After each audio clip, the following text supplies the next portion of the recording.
Hi guys! This is Samantha DC and welcome to my YouTube channel. Kung bago ka lang sa channel na to, don't forget to like, share, subscribe, and click the notification bell for more upcoming videos. And of course, Happy New Year and Happy 2025! Sana naging maganda ang inyong holidays, sama ang family and loved ones.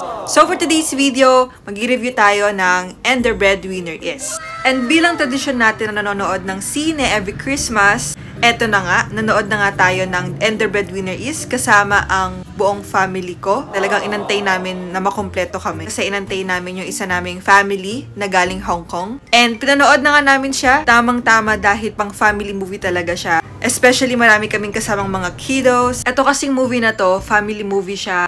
Swak na swak sa pamilyang Pilipino. Kaya talagang di namin pinalagpas tong movie na to. Kasama yung lola ko, mga tita ko, mga tito ko, mami ko, kapatid ko, pati yung mga pinsan kong maliliit at may baby pa. Kaya samahan niyo muna ako sa aming And the Breadwinner Is journey. Arachi!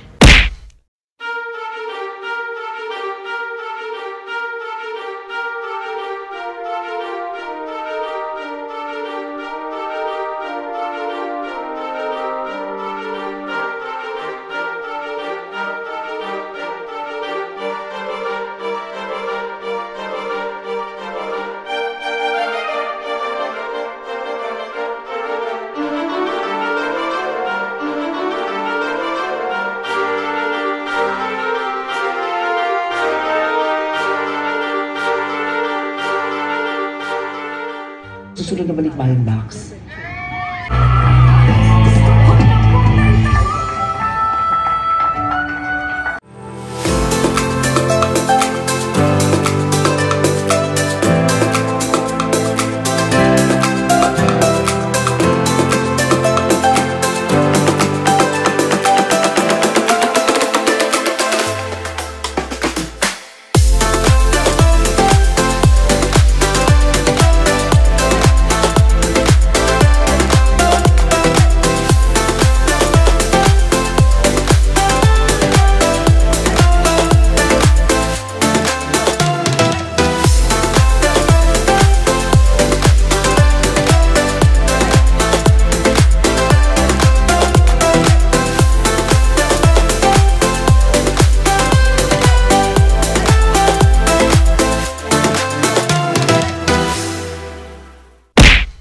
And I'm back! Itong movie na to is directed by June Robles Lana, a story about typical Filipino family na may breadwinner sa katauhan ni Meme Vice as Bambi. Story-wise, maganda siya. Unang-una, kasi pinakita dito yung side ng breadwinner. Pinakita dito talaga yung mga challenges nila sa buhay, yung mga hardships nila, just to provide for their whole family. Kaya kung breadwinner ka, talagang makaka-relate ka sa story na to. Kung hindi ka naman breadwinner, dun mo maa-appreciate yung kapatid mo na breadwinner. Actually, medyo may pagka-drama siya in a way na kaya din nag-iba yung cinematography nila. Medyo may pagka-dark. Kung iisipin mo, medyo challenging siya sa role ni Meme Vice kasi 'di ba comedian siya and alam mong may mga mabibigat na scene dito. Pero syempre hindi talaga nawawala yung comedy rin dito sa movie na to, yung pinaka basic formula ni Vice. Kaya papaiyakin ka din and papatawanin ka din. Isa pa sa pinaka highlight dito yung confrontation nila na magkakapatid. Nagustuhan ko rin yung the way nila pinresent kasi non-stop nilang pinakita yon. Non-stop nilang sinushoot yun. Tuloy-tuloy. So, memorize talaga nila yung script nila. Labas pa tong movie na to, as of the moment, sobrang daming lessons ng movie na to. Hindi lang dahil sa breadwinner. Pinakita rin dito dahil OFW siya. Isa rin sa pinaka nagustuhan ko talaga dito is na-highlight yung importance ng life insurance. Actually, dun umikot yung story.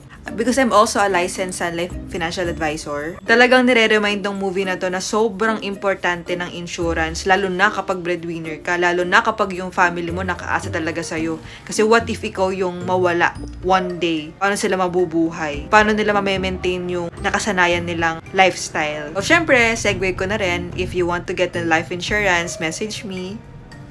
Ito yung aking Facebook account, personal, and this is my Facebook page. Ayan. Hanap tayo ng perfect plan for you. Anyway, segue. Acting-wise, kay Meme Vice. Galing siya. Lahat ng nanood sa sinihan ay umiyak talaga. Kasama na syempre yung buong family ko. Mga nagsisimaga ang mata after. So, isa lang ang ibig sabihin nun, effective ang acting ni Vice ganda. Clap, clap, clap. Imagine, wala siya sa comfort zone niya. Drama naman siya this time. Pero very convincing pa rin siya. Mararamdaman mo talaga yung hardships niya dito. Talagang mararamdaman mo yung pagod at hirap niya dito. And of course, Eugene Domingo, dito sa movie na to, siya yung parang medyo naaaway ni Meme Vice. Sila yung nagkaroon ng clash kasi Meme Vice yung nagpaka-breadwinner sa kanila. Kahit si Miss Eugene yung panganay. Alam mo naman 'di ba sa Pilipino, sa ating mga Filipino culture, parang may stigma na kapag panganay ka, dapat ikaw yung inaasahan ng mga kapatid mo. Pero pinakita dito sa movie na to na meron kasi ring sariling struggle si Miss Eugene dito na kung bakit hindi na rin niya nagampanan yung pag-help sa mga ka-family niya. Makikita mo talaga dito minsan sa family, may mga misunderstanding lang talaga kaya nag-aaway. Kasi 'di ba sa magkakapatid hindi mo rin naman masasabi kung sino yung mas magiging mas blessed or kung sino yung mas kayang magbigay sa family. Si Miss Eugene dito, namatayan siya ng sarili niyang asawa. Marami rin siyang mga utang sa ibang bansa. Patong-patong na daw pala yung mga utang niya. May sarili pala siyang struggles na hindi na lang niya share sa family niya, na dinadala niya. Kaya hindi na rin niya magawang mag-help. Ayun, misunderstood, diba? Magaling si Miss Eugene, given, walang kupas. Lalo na nung part na inaawin na naman siya ni Meme Vice kasi si Meme Vice dito parang hindi siya makamove on sa mga hinanakit niya sa buhay. Si Miss Eugene, nung sinabi niya ng tama na silang mag-away, naiyak na naman yung mga tao. And of course, si Jong Hilario dito, isa rin siya sa mga magkakapatid. Kung sa magkakapatid, siya yung parang masyadong naging palaasa, dependent kay Meme Vice. In a way na, nagbi-business naman siya sa buhay niya, kasama yung asawa niya. Si Meme Vice dito, tinutulungan sila sa mga businesses nila. Nagkakataon lang talaga na failed lahat. To the point na, pati yung bahay nila na pinundar ni Meme Vice is naisanla niya. Nagampanan din ni Jong Hilario yung role niya. Si Miss Gladys, sobrang galing din niya. Pagka-comedy yung role niya dito kasi palagi siya nag-hula hoop. Asawa siya ni Jong dito.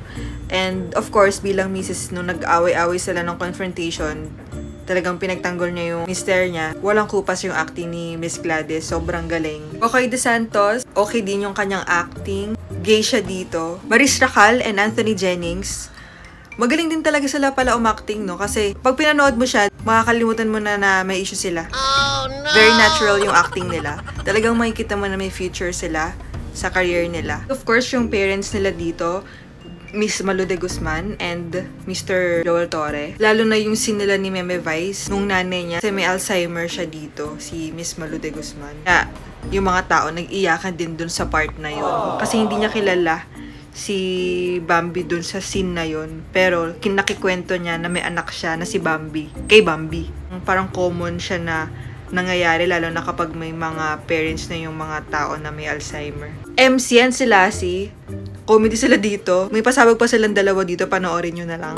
Basta matatawa kayo sa kanilang dalawa. Overall, maganda yung pagkaka-execute ng story. Congrats sa director nila, Direk Jun Lana. Screenplay din, very good. Ang gagaling ng mga scriptwriters. Ang titindi ng mga linyahan nila sa movie. And of course, isa pa sa maganda dito, yung theme song ng movie itself, yung mapa ng SB19. Lalo na sa pinaka-ending. Theme song siya ng movie para kay Meme Vice dito. Kasi si Meme Vice is breadwinner, siya yung parang tumayong mama at papa ng family nila. Kaya siya yung mapa. Lesson of this movie, okay lang maging breadwinner.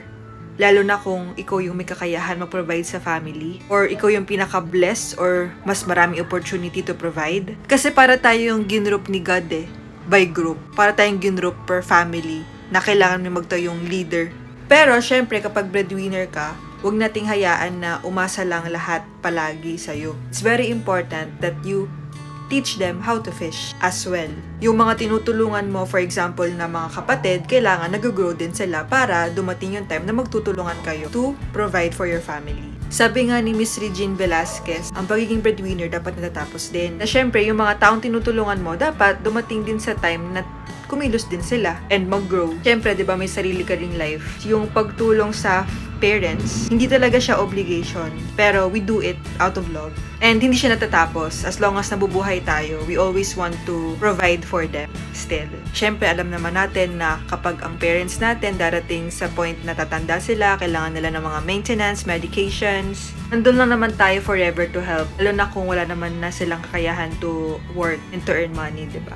Kasi diba ang typical Filipino family is sandwich generation na dapat, of course, dapat maputol yun. Kaya dapat natin pinaghahandaan palagi ang retirement natin kasi lahat tayo darating dun sa pagtanda. Kaya dapat tayong mga bata pa, gahanda na tayo dapat for our retirement. Para pag tayo naman yung dumating na magkaanak tayo, hindi na tayo umaasa sa kanila pagtanda natin. Yung mga magulang natin ngayon na walang nai-ready, okay lang yun kasi wala naman silang alam sa mga retirement fund dati eh. Tayo, dahil mas knowledgeable na tayo, lalo na sa panahon ngayon, ang goal natin is syempre mas stop tayo na yung pinakahuling sandwich generation. Tayo kasi mga bata pa ang mas may chance pang magpayaman.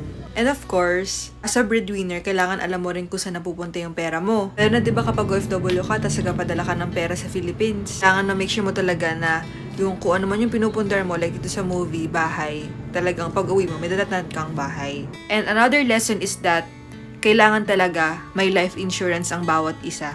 And actually, hindi lang life insurance ang meron ka. Life insurance is really a must. Not just a life insurance, but also with a health plan. Tulad na nangyari dito kay Bambi, may sakit siya. Yes, mayroon siyang life insurance coverage siya 10 million. Pero, meron din kasi tayong mga life insurance with health benefits na magbibigay sa'yo ng funds kapag ikaw ay nagka-cancer or any critical illnesses. And yung sakit ni Bambi dito na cancer is covered siya. So, kung iisipin mo, kung ang life insurance niya is with health benefits, sana check up pa lang niya, meron na siya agad na coverage fund na na-receive. Posibleng buhay pa siya. And masasave niya pa yung sarili niya. Kumbaga, bukod sa meron siyang 10 million coverage na life insurance, meron pa siyang fund na makukuha nung nalaman niyang may cancer siya. Importante talaga na may insurance ka. Iba pa na insurance with health plan or health benefits para syempre naagapan din sana yung cancer ni Bambi dito. Also, lesson dito is wag mong ilalagay lahat ng pera mo sa business. Hindi ibig sabihin na nag-business ka, okay siya. Lagi kasing gamble ng business Hindi mo alam kung papatok siya or hindi. Palaging dapat magtitira ka ng savings para sa'yo. Alam mo kasi diba pag nag-business ka, yung mga times na hindi okay yung business mo and kailangan mong save. And para ma-save yung business mo, kailangan mo mag-inject ng pera. Kailangan mo talaga ng kapital. At least ma-float yung business mo. Maisalba pa rin. Chances are, nababankrupt. Dito sa story na to, kay Jong, dahil nga nagbi-business siya dito and laging failed, kaya umasa siya kay Meme Vice. Lesson din doon is, kung hindi pa talaga kaya mag-sustain ang business, maybe you have to step back and mag-employee. Lalo na ngayon, di ba, maraming gumagawa niya na nag-business, tapos nag-employee pa rin, para at least, di ba, tutulungan mo kahit yung sarili mo. Lalo na kung pwede mo naman pagsabayan, di ba? Hanggang ma-establish mo na lang yung business mo, and doon ka mag-let go as an employee, para at least may income kang nare-receive. Para hindi ka maging burden sa breadwinner. And of course, syempre, kung breadwinner ka, deserve mo din magpahinga at i-enjoy yung pera mo. Yes, of course, happiness mo na makatulong sa family mo. Pero syempre, magkatabi ka rin para sa sarili mo. Kasi meron ka rin sariling buhay. Normalize treating yourself, every sahod, ganyan. Kumbaga, i-budget mo na yung pera mo for your family, for yourself, for your savings. Kasi imagine ninyo na ikaw ang breadwinner. What if ikaw yung mawalan? Sino nang tatakbuhan mo, 'di ba? Kung lahat yung family mo umaasa sa'yo. Ang mga breadwinner talaga ay mga hero. Kaya salute sa lahat ng mga breadwinners. Ayun na nga guys, etong movie na to very highly recommended dahil knowing na ang Philippines, ang bansa natin ay hindi naman mayamang bansa. So talagang common ang breadwinner sa mga family dito sa atin. Kaya for sure makaka-relate kayo. It's really a must watch. Marami talaga tayong mapupulot na aral. This movie really touches lives of Filipino families. Kaya hanggat palabas pa, sugod na sa pinakamalapit na sinihan. Of course, kung nagustuhan nyo tong movie review na to and marami kayong natutunan, don't forget to like, share, subscribe, and click the notification bell for more upcoming videos. Keep safe everyone! Love you all!